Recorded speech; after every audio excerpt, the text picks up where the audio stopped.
হরে কৃষ্ণা, রাধা রাধে বন্ধুরা। আমাদের বৃন্দাবন প্রেমী নিতাই চ্যানেলে আপনাদের সকলকে স্বাগত। সকল বৈষ্ণব ভক্তবৃন্দের চরণে আমার প্রণাম।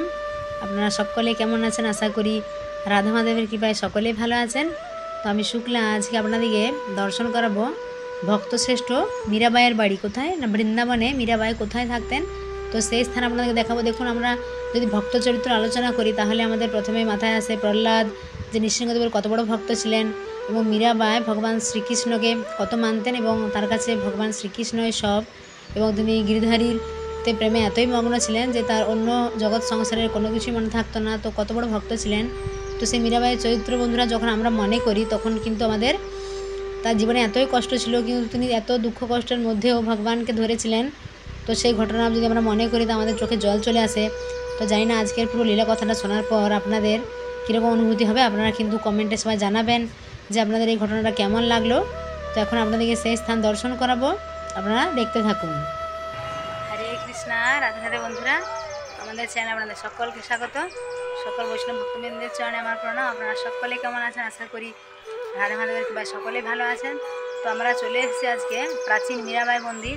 এই যে আপনারা দেখতে পাচ্ছেন, এখন আমরা ভেতরে গিয়ে আপনাদের দর্শন করাবো যে মীরাবাই ভগবান শ্রীকৃষ্ণের কত বড় ভক্ত ছিলেন এবং মীরাবাইয়ের জীবনে কত দুঃখ কষ্ট এসছে, কিন্তু তিনি ভগবানকে কখনো ছাড়েনি, ভগবান শ্রীকৃষ্ণকে।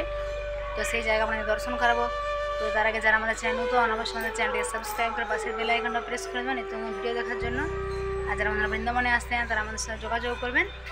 হরি বল। তো দেখুন বন্ধুরা, আমরা ভেতরে চলে এসেছি মীরাবাইয়ের মন্দির। বৃন্দাবনে কোথায় মীরাবাই থাকতেন সেই স্থানে আমাদের দর্শন করাবো। তো তার আগে বলি, দেখুন বন্ধুরা, মীরাবাই জন্মগ্রহণ করেছিলেন কোথায়? রাজস্থানের মেড়তা বলে একটা জায়গায়, সেখানে তিনি জন্মগ্রহণ করেছিলেন। এবং তার পিতা ছিলেন রতন সিং, এবং ওনারা কিন্তু রাজপরিবার ছিলেন। এবং মীরাবাইয়ের দাদু ছিলেন রাও দাদাজি। তো উনি মীরাবাইকে খুব ভালোবাসতেন। তো ছোটোবেলা থেকেই মীরাবাইয়ের ভগবানের প্রতি এতই বিশ্বাস, ভালোবাসা, ভক্তি ছিল যে একবার রাস্তা দিয়ে একটা খুব শোভাযাত্রা যাচ্ছিল, অনুষ্ঠান। তো মীরাবাই ভাবলেন যে কি হয়েছে। তো মীরা সেই সময় ওনার মাকে জিজ্ঞাসা করলেন যে মা, এখানে কিসের অনুষ্ঠান হচ্ছে, এত ভিড় কেন, এত কিসের ভিড়, কোথায় যাচ্ছে সবাই?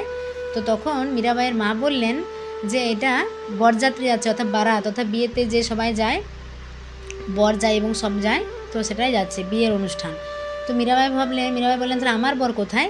তখন মীরাবাইয়ের মা কী করলেন, তো মীরাবাই ছোট ছিলেন যেহেতু, বালিকা, তো তাকে শান্ত করার জন্য একটা ভগবানের ছোট বিগ্রহ দিয়ে বললেন ভগবান শ্রীকৃষ্ণের যে এই তোমার স্বামী, এই তোমার বর।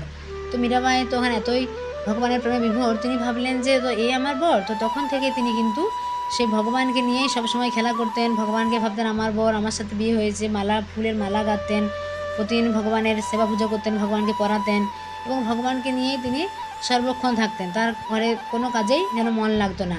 এবং তিনি গান খুব ভালোবাসতেন।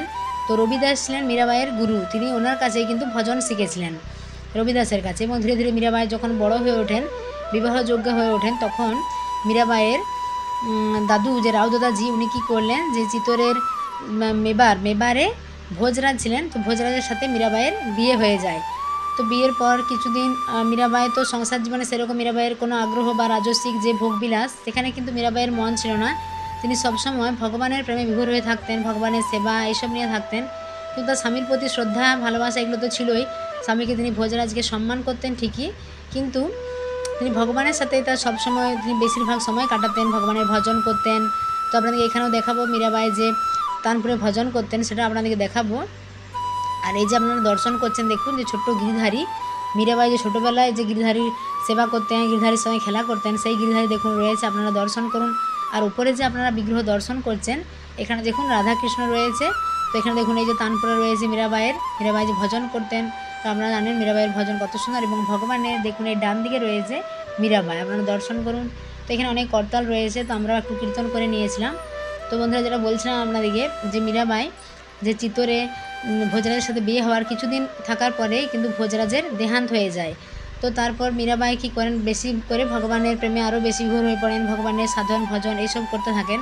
কিন্তু মীরাবাই যে শ্বশুরবাড়ির যে লোকজন সবাই মীরাবাইকে নানা রকম নির্যাতন, অত্যাচার এইসব কিন্তু করতেই থাকে।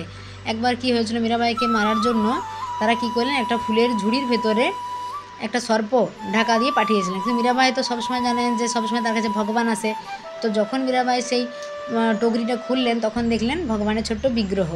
এরকম অনেকবার অনেক লীলা হয়েছে মীরাবাইয়ের সাথে। আরেকবার ওনারা কী করেছিলেন, মীরাবাইকে মারার জন্য বিষ দিয়েছিলেন। তো মীরাবাই ভাবলেন যে প্রসাদ ক্ষীর, তো যখন মীরাবাই সেটা গ্রহণ করলেন তখন সেটা কিন্তু ক্ষীর হয়ে গিয়েছিল। ভগবানের এগুলো সব লীলা। তো দেখুন ভগবান ভক্তের সঙ্গে কত লীলা করেন। তো মীরাবাই যেহেতু ভক্তশ্রেষ্ঠ, ভগবানের প্রেমে এতই বিভোর হয়ে থাকতেন যে ভগবান কিন্তু প্রতি মুহূর্তে বিপদে পাশে থেকেছেন। তাই বন্ধুরা, আমরা যদি ভগবানকে ভাবে সেবা পূজা করি, ভগবানের প্রতি শ্রদ্ধা, ভালোবাসা, প্রেম থাকে, তাহলে কিন্তু বিপদে আমরা সবসময় কিন্তু ভগবানকে পাশেই পাবো। দেখুন মীরাবাই কত বড় ভক্ত ছিলেন যে প্রতি মুহূর্তে ভগবান তার সাথে থেকেছেন।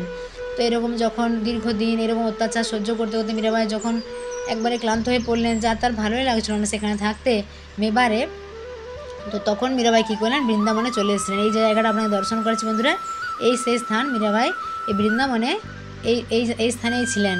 এবং দেখুন এইখানেই তিনি ভজন সাধন করতেন। তো এমন চারিদিকে শোরগোল পড়ে যায় এবং অনেকে দর্শনের জন্য আসে, এমনকি রুক্মিণী, জাম্বুবতী যে কৃষ্ণের যে পত্নীরা রয়েছেন, সে দ্বারকা থেকে কিন্তু এখানে বিভিন্ন অন্য অন্য রূপ ধরে আসতেন। এবং ভগবান এবং ভোলানাথও কিন্তু এখানে অন্য রূপ ধরে যোগীর বেশে এসেছিলেন এখানে মীরাবাইয়ের ভজন শোনার জন্য। আর এই যে কক্ষটা দেখছেন বন্ধুরা, এটাই কিন্তু সেই সময় আজ থেকে 550 বছর আগে মীরাবাই এই ঘরের মধ্যেই থাকতেন। দেখুন আপনারা দর্শন করুন, দিব্য দর্শন। তো দেখুন মীরাবাই, তারপর যখন মীরাবাই দেখলেন যে এরকম অনেক ভক্তবৃন্দরা বা অনেকে আসছে মীরাবাইয়ের সঙ্গে দেখা করার জন্য, তো এইটাও মীরাবাইয়ের কিন্তু ভালো লাগতো না। তো তখন মীরাবাই কী করলেন, এই বৃন্দাবন ছেড়ে তিনি চলে গেলেন দ্বারকা। এবং দ্বারকাতে ভগবানের সেবা পূজা এইসব নিয়ে থাকতেন, ভগবানের ভজন, এবং চারিদিকে সবাই ওখানেও মীরাবাইয়ের সঙ্গে দেখা করতে আসতেন। তো তারপর মেবারে ধীরে ধীরে যখন মীরাবাই মেবারে থাকতেন না, তো মেবারে একদম আকাল পড়লো, সেখানে বর্ষা হয়নি, কোনো শস্য নেই, খাবার নেই। তো সবাই ভাবলেন যে এরকম কী হলো মেবারে, যে এরকম কেন, না যেহেতু তারা মীরাবাইয়ের সঙ্গে এত অত্যাচার করেছেন, মীরাবাইকে এত কষ্ট দিয়েছেন, তাই মেবারে কিন্তু এরকম আকাল পড়ে গেল, অর্থাৎ সেখানে সব কিছুর অভাব দেখা দিল। তখন বলে এর থেকে উপায় কী, তখন তারা বড় বড় পণ্ডিত, জ্যোতিষী সব ডেকে নিয়ে আসলেন। তো ওনারা বললেন যে একটাই উপায় রয়েছে, তোমাদের আবার মীরাবাইকে এই মেবারে ফিরিয়ে আনতে হবে। তো মীরাবাইয়ের যে দেবর ছিলেন তিনি তো খুব অত্যাচার করতেন মীরাবাইয়ের উপর, অনেকবার অনেক কষ্ট দিয়েছেন। তো ওনারা দেখলেন যে যেহেতু এখানে এত আকাল, সবাই তো খেতে পাচ্ছে না, কি করা যায়, তো মীরাবাইকে নিয়ে আসতে হবে, কী করে আনা যায়। তো ওনারা অনেক সাধু মহাত্মা এরকম পাঠালেন দ্বারকাতে তাকে মীরাবাইকে ডেকে নিয়ে আসার জন্য। কিন্তু মীরাবাই তো আর ফিরে যেতেই চান না, তার তো ওখানে কোনো মন নেই, কারণ ওখানে তিনি এত কষ্ট, এত অত্যাচার পেয়েছেন, সেখানে নানা রকম নির্যাতন, তিনি দ্বারকাতে থাকতে পছন্দ করেন। কিন্তু যখন দেখলেন যে কিছুতেই মীরাবাইকে আনা যাচ্ছে না, তখন মীরাবাইয়ের দেবর এক বুদ্ধি করলেন, যে তখন সাধু মহাত্মাদিকে বললেন, তোমরা দ্বারকাতে সে গোমতী নদীর তীরে অনশন শুরু করে দাও, যে যতক্ষণ না মীরাবাই আসবে তোমরা সেখানে অনশন করবে। তো এরকম ওনারা অনশন শুরু করে দিলেন। তখন মীরাবাইয়ের কাছে খবর গেল যে এরকম অনেক সাধু মহাত্মা বৈষ্ণব সে গোমতী নদীর তীরে অনশন করছেন, যে কী কারণে, না মীরাবাইকে মেবারে নিয়ে যাওয়ার জন্য। তখন মীরাবাই ভাবলেন যে এতে তো বৈষ্ণব অপরাধ হবে, বৈষ্ণবরা না মীরাবাইকে নিয়ে যাওয়ার জন্য অনশন করছেন, তাহলে কি করা যায়। তখন মীরাবাই বললেন যে ঠিক আছে, আমি দ্বারকাধীশের সাথে এই বিষয়ে আলোচনা করব, উনি যা অনুমতি দেবেন বা উনি যা বলবেন আমি তাই করব। তো একদিন সকালবেলা মঙ্গল আরতির সময় অনেক লক্ষ লক্ষ ভক্তের সমাগম হয়েছে দ্বারকাতে। তো সেদিন তিনি একটা ভজন গাইলেন ভগবানের জন্য এবং ভগবানকে বললেন যে আমি তো তোমার কাছেই চলে এসেছি প্রভু, আমি তো আর যেতে চাই না ফিরে, ওখানে তো আমি এত অত্যাচার, এত কষ্ট সহ্য করেছি, আর ফিরে যেতে চাই না, তুমি পথ দেখাও এবং তুমি সব ব্যবস্থা করে দাও তুমি। তখন ভগবান দেখলেন যে মীরাবাইয়ের এত কষ্ট, তখন কি হলো না, এমন একটা দিব্য জ্যোতির প্রকাশ হলো বন্ধুরা, চারিদিকে আলোকময় হয়ে গেল এবং যত ভক্তবৃন্দরা, লক্ষ লক্ষ ভক্তবৃন্দরা সবাই তো চোখে হাত দিয়ে দিলেন, যে কেউ আর দেখতেই পাচ্ছেন না, এত বড় এত জ্যোতি, না এত চারিদিকে আভা, এত আলো। তো মীরাবাই কী হলো, ধীরে ধীরে ভগবানের মধ্যে বিলীন হয়ে গেলেন, ভগবানের মধ্যে সমাহিত হয়ে গেলেন। তো দেখুন বন্ধুরা, ভগবানের প্রতি গভীর বিশ্বাস, ভালোবাসা থাকলে ভগবান ভক্তের উপর কত কৃপা করেন, কত করুণা করেন। তো এইভাবে কিছুক্ষণ পরে এক যে পূজারী ছিলেন, মেন পূজারী, তিনি দেখলেন যে চারিদিকে মীরাবাই কোথায় গেল, কেউ দেখতে পাচ্ছেন না।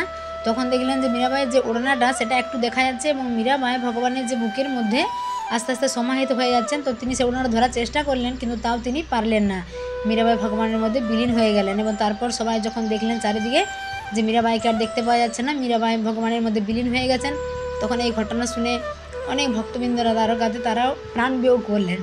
তো দেখুন বন্ধুরা, এই মীরাবাইয়ের ঘটনা শুনে কত কষ্ট হচ্ছে, তাই না। তো এরকম অনেক ভক্ত চরিত্র রয়েছে, আমরা অনেক জানি বা অনেক আমরা জানিও না। তো ধীরে ধীরে সেই সব ঘটনা আপনাদেরকে শোনানোর চেষ্টা করব। তো সকলে ভালো থাকবেন, সুস্থ থাকবেন, আর যারা আমাদের চ্যানেল নতুন অবশ্যই চ্যানেলকে সাবস্ক্রাইব করবেন, এরকম সুন্দর সুন্দর লীলা কথা ঘটনা শোনার জন্য। তো আজকের ঘটনা আপনাদের কেমন লাগলো অবশ্যই আপনারা কমেন্টে জানাবেন। তো সকালে আবার প্রেম সে বলুন ভক্ত শিরোমণি মীরাবাই কি জয়, হরি বল, রাধে রাধে, ভগবান দ্বারকাধীশ ভগবান কি জয়। আর যারা বন্ধুরা বৃন্দাবনে আসতে চান তারা আমাদের সাথে যোগাযোগ করবেন। আমরা যে স্ক্রিনে নাম্বারটা দিয়েছি আপনারা সেই নাম্বারে ফোন করে সব ডিটেলস জেনে নেবেন। এখানে থাকার ব্যবস্থাও রয়েছে এবং 3 টাইম কৃষ্ণ প্রসাদের ব্যবস্থাও রয়েছে। এছাড়া বৃন্দাবনে সমস্ত মন্দিরগুলো খুব সুন্দর করে দর্শন করানো হবে। হরি বল।